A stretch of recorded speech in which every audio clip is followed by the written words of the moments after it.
Seriously guys, iQOO এটা কি launch করলো যেটা কিনা Xiaomiও করতে পারেনি।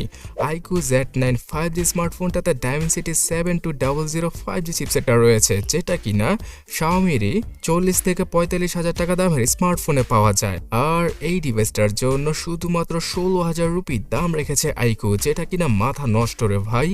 এর পাশাপাশি সনির ফ্ল্যাগশিপ গ্রেডের ক্যামেরা সেন্সর, 2K রেজলিউশনের 120Hz মাখনের মতো ডিসপ্লে সহ কি নেই এই ফোনটাতে। কিন্তু কথা হলো গিয়ে বাংলাদেশে কেমন প্রাইসে ফোনটা পাওয়া যাবে আর আদৌ কি আমাদের জন্য এটা ভালো হবে কিনা সেই সম্পর্কে জানাচ্ছি আজকের পুরো ভিডিওতে, তাই লাইক এবং সাবস্ক্রাইব করে দেখতেই থাকুন। iQOO Z9 এর পেছনের ডিজাইনটা অবিকল ভিভোর Y সিরিজের Y16 অথবা এই ক্যাটাগরির ডিজাইনের মতোই। পেছনে সস্তা টাইপের প্লাস্টিক ইউজ করা হলেও ফ্রন্টে পাওয়া যাবে ভালো মানের প্রোটেকশন গ্লাস। এছাড়া ফোনটার বক্সের সাথে fast charger, USB Type-C data cable, SIM ejector tool, বেশ কিছু কাগজপত্রের পাশাপাশি একটা ভালো মানের টিপু কেসকেও প্রোভাইড করছে iQOO। যারা কিনা উড়াধুরা ফোন দিয়ে গেম খেলেন অথবা ই-কমার্স সাইটে কাজ করেন, যেমন বর্তমানে অনলাইনে অনেকেই মানি ইনকাম করছে এবং তাদের একটা শক্তিশালী ফোন প্রয়োজন হয়ে থাকে, তাদের জন্যই এই ফোনটা একদম পারফেক্ট একটা চয়েস। সেটা কি কারণে একটু পরে বলছি, তার আগে ফোনের ডিসপ্লে সম্পর্কে জানিয়ে দেই। এবার iQOO Z9 5G স্মার্টফোনটাতে ফুল HD নয় 1.5K রেজলিউশনের ভালো মানের অ্যামোলেড প্যানেলের ডিসপ্লে রয়েছে, মানে OLED প্যানেলের ডিসপ্লে রয়েছে এবং এখানে শার্পনেসের কোনো ঘাটতি পাওয়া যাবে না। ডিসপ্লেটাকে দেখলে ফ্ল্যাগশিপ গ্রেডের মনে হবে বিকজ এখানে রেজলিউশনটা অনেক হাই। তার পাশাপাশি 120Hz এর রিফ্রেশ রেট থাকায় মাখনের মতো লাগবে এই ডিসপ্লেটি। আমি বলবো না যে একদম বেজেল নেই ডিসপ্লেতে, শুধুমাত্র নিচের চিন এরিয়াতে কিছুটা বেজেলের দেখা পাওয়া যাবে, বাট ফোনের ডিসপ্লে কিন্তু দুর্দান্ত। সো কন্টেন্ট ওয়াচিং এর ক্ষেত্রে অথবা গেম খেলার জন্য এই ডিসপ্লেটা একদম পারফেক্ট। তাছাড়া ডিসপ্লেতে টাচ করে এর রেসপন্স টাইমও দুর্দান্ত পাওয়া যাবে। ডিসপ্লের পাশাপাশি iQOOর সফটওয়্যার নিয়ে আমাকে নতুন করে হয়তো কিছু বলতে হবে না, বিকজ Xiaomi, Infinix অথবা টেকনোর মতো বাগ ভাল্লুক পাওয়া যায় না iQOOর সফটওয়্যারে। বিশেষ করে ভিভোর যেই ফান্টাস ওএসটা রয়েছে সেটাকে মডিফাই করে এখানে ইউজ করেছে iQOO। আর এই ফোনটাতে 2 বছরের ওএস আপডেটের পাশাপাশি 3 বছরের সিকিউরিটি প্যাচের আপডেট পাওয়া যাবে। সো এটা যেহেতু অ্যান্ড্রয়েড 14 এর সাথে এসেছে, 15 আর 16 এর আপডেট ইজিলি পেয়ে যাবে এবং এখানে iQOOর অপারেটিং সিস্টেমের র্যাম ম্যানেজমেন্টও ভালো। তাই 8GB র্যামের সাথে আসা iQOOর এই ফোনটা খুব ভালো একটা মাল্টিটাস্কিং এর সুবিধা দিয়ে দেবে। 8GB র্যামের সাথে আরও 8GB র্যামকে এক্সট্রা যুক্ত করে 16GB র্যামের ফিলিংটা মনে মনে নেওয়া পসিবল। পারফরমেন্সকে আরও বেশি ইনহ্যান্স করার জন্য Dimensity 7200 এইরকম একটা চিপসেটকে ইউজ করে ফেলেছে iQOO। ভাবা যায় যেখানে কিনা অন্যান্য সকল ব্র্যান্ড উক্ত প্রাইসে এর অর্ধেক পারফরমেন্সযুক্ত চিপসেটকে ইউজ করছে, সেখানে iQOO মাথা নষ্ট করে দিয়েছে।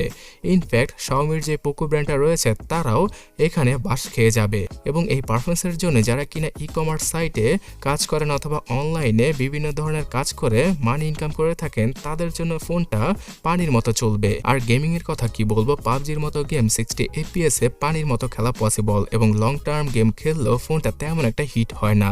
তাছাড়া ফ্রি ফায়ার সহ যে কোনো হাই গ্রাফিক্সের গেম, ইনফ্যাক্ট জেমশেম ইম্প্যাক্টের মতো গেম এই ফোনটা দ্বারা খেলা পসিবল।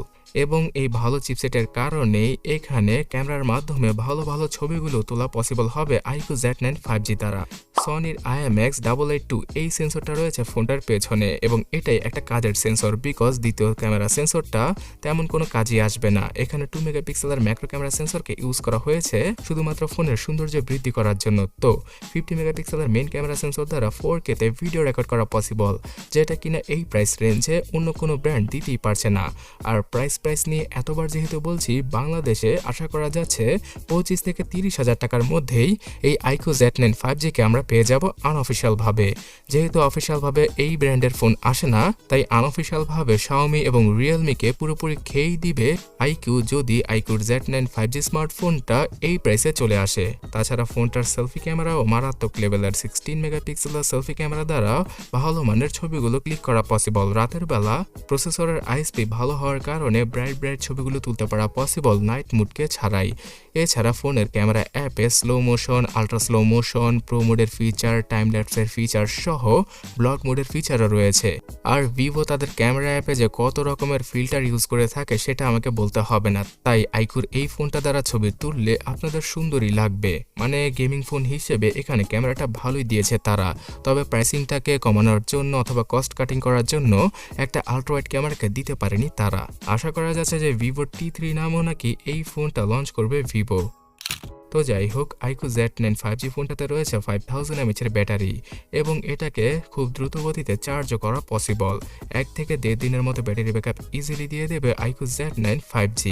আর এই ডিভাইসটাতে রয়েছে NFC এর সুবিধা, তাই NFC রিলেটেড পেমেন্ট অথবা জিপের মতো অ্যাপগুলো ইজিলি যে কোনো পেমেন্ট করার জন্য ইউজ করা পসিবল 1 সেকেন্ডে। সো গাইস, ইন্ডিয়ান মার্কেটে 17,999 রুপিতে এই ফোনটা লঞ্চ করা হলেও এখানে আরও 2000 রুপির মতো ফ্ল্যাট ডিসকাউন্ট পাওয়া যাবে, মানে দাঁড়াচ্ছে গিয়ে শুধুমাত্র 15,999 রুপি অথবা 16,000এই পাওয়া যাবে ইন্ডিয়াতে এইরকম মাথা নষ্ট করার মতো একটা গেমিং কামলা ফোন, যেটা দ্বারা কিনা উড়াধুরা সকল কাজ করা পসিবল। সো বাংলাদেশের মার্কেটে 25 থেকে 30,000 টাকার মধ্যে আসলেই এই ডিভাইসটা পুরো মার্কেট কাঁপিয়ে দেবে। কি বলেন আপনারা? অবশ্যই কমেন্ট করে জানাবেন।